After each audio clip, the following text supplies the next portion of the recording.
Bonjour, c'est Gilles du site boursicoté.com. Voici l'analyse technique du CAC 40 pour cette journée du mercredi 5 juin 2013, avec aujourd'hui donc une grosse séance baissière, puisque après une ouverture baissière donc sur Gap, le CAC 40 a clôturé au plus bas du jour à 3852,44. Donc on transforme l'essai ici sur le mouvement dont je vous avais parlé hier. Je vous avais parlé de ce mouvement donc avec inversion de la polarité, puisque nous avons ici après une série donc de hausses qui se sont effectuées entre cette moyenne mobile 20 exponentielle et la bande de Bollinger supérieure.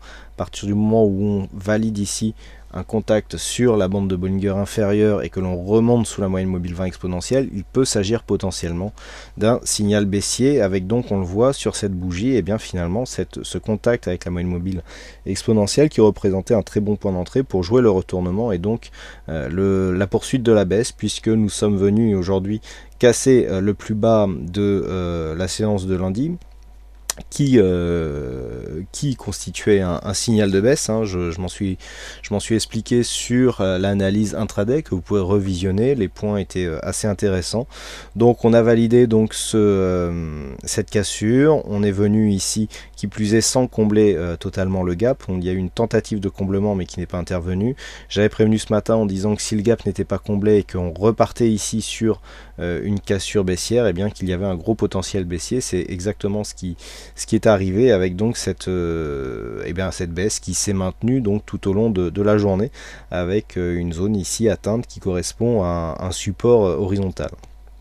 Alors, du point de vue de la configuration technique, nous avons des indicateurs qui continuent à descendre, un stochastique qui commence à se placer en zone de survente, un MACD qui est toujours ici sur sa dynamique baissière, et au niveau des volumes, nous avons confirmation que nous sommes bien en tendance baissière, puisque sur cette séance, les volumes ont remonté par rapport à ce qu'ils étaient hier, avec une petite séance de rebond technique, un petit rebond technique ici, tant par le résultat que par les volumes. On voit ici des volumes qui restent contenus, et d'ailleurs une baisse des volumes sur les séances haussières, si on fait abstraction ici de cette séance du 27 mai qui était fériée dans certains pays.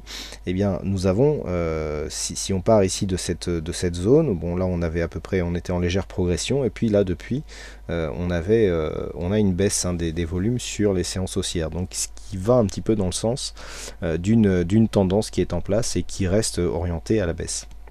Du point de vue de la volatilité, donc on monte légèrement, ce qui est classique en séance baissière, et tout va dans le même sens. Alors on n'a pas grand chose pour se raccrocher, pour essayer de trouver des zones de retournement.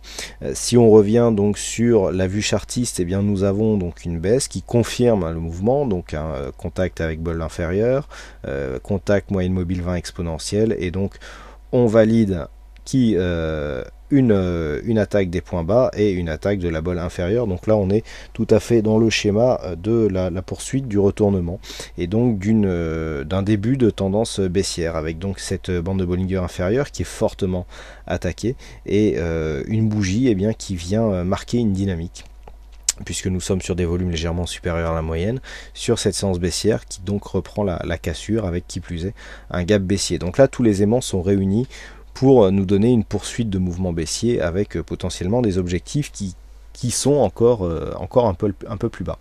Alors ces objectifs, quels sont-ils? Nous avons premièrement ici cassé le 38,2, le retracement de 38,2% de Fibonacci. Donc l'objectif se trouve maintenant sur les retracements suivants, à savoir la zone 50-61,8, qui, on le sait, représente un grand nombre de retournements, donc pour en tout cas confirmer le fond de la tendance. Alors un fond de tendance qui reste orienté à la hausse, puisque si on élargit un petit peu le graphe, on voit que la consolidation dans laquelle nous sommes en train de connaître est finalement assez contenue, du point de vue du long terme. On est ici dans une phase d'évolution où on a toujours des plus hauts, des plus bas, toujours de plus en plus haut, et on le voit ici, nous avons une zone. Alors cette zone, je vais vous en reparler.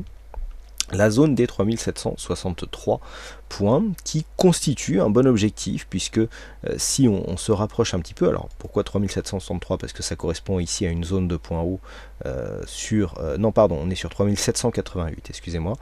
3788, on est sur une zone de point haut significative qui avait été confirmée sur cette phase ici, et malgré la cassure, eh bien, nous pouvons constater ici il y avait eu un gap qui s'était ouvert, un autre appui, et donc si on se rapproche, eh bien on se rend compte que cette zone des 3000 donc les 3000 ici 788, décidément j'ai du mal, voilà, qui est ici, et bien constitue un bon objectif parce que c'est un support horizontal qui se trouve dans la zone justement 50-61-8. Donc à partir du moment où la cassure ici du 38.2 est assez dynamique, on peut très bien viser cette zone et attendre un retournement donc sur cette phase. Alors c'est pas parce qu'on a défini un objectif qu'on va y aller directement. Ce que l'on peut voir, c'est que les précédents points hauts, ici la zone des 3868, eh bien, a été cassée. On a cassé cette zone, on a enfoncé sur la cotation future, donc a priori, on ne se servira pas de cette zone de point haut pour rebondir et donc confirmer le fond de tendance qui, elle, reste orientée à la hausse. Donc maintenant, on va viser, on a une zone intermédiaire ici sur les 3832, mais l'objectif se situe bien ici sur les 3788, puisque ça correspond à une ancienne zone de point haut, et ce support se trouve ici dans la zone 50-61-8. Donc une tendance baissière qui est bien en place, assez dynamique, avec des signes qui réactivent un petit peu cette dynamique, je vous en avais parlé hier, et donc ce gap baissier ici qui confirme le fait que la dynamique est assez forte. Un gap qui n'est pas comblé, suivi d'une séance assez dynamique, eh bien, montre qu'il y a une forte pression donc, dans le sens de cette tendance. Et puis un dernier point donc, que je vais vous montrer. En général, je travaille ces points plutôt, je ne les montre pas toujours, mais bon, ça fait partie d'une des stratégies que j'applique.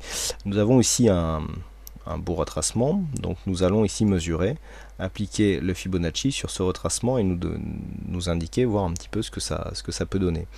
Donc ce que nous avons, c'est ici, sur cette phase de rebond technique, une extension de Fibonacci, première extension qui se trouve à 3844.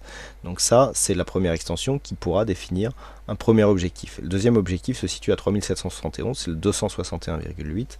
Et donc nous voyons bien que c'est cette zone qui finalement nous donne pas mal d'objectifs, donc quelque part qui vient un petit peu confirmer le fait que cette phase de baisse ici pourrait s'accélérer, puisque sur une cassure ici 3844, on pourrait très bien revenir ici chercher la deuxième extension. Alors c'est assez rare de retrouver surtout assez directement le retracement des 261,8. En général on vise le 161 qui est beaucoup plus qui a une meilleure probabilité et qui est plus souvent atteint. 261 est quand même beaucoup plus rare et témoigne en général d'une tendance assez forte. Mais voilà, bon, je vous dis ça à titre indicatif, c'est des repères que l'on peut se fixer avec des niveaux qui sont, on le sait, assez importants. Donc voilà ce que l'on peut dire sur cette analyse technique. Alors aujourd'hui il y avait un fixing, c'est JL68 qui gagne à ce jeu du fixing, donc bravo à lui. Et puis quant à moi il ne me reste plus qu'à vous souhaiter à toutes et à tous une bonne soirée, bonne chance dans vos prochains trades. Et donc je vous donne rendez-vous dès demain pour d'autres analyses techniques en vidéo. Bonsoir à tous et à demain.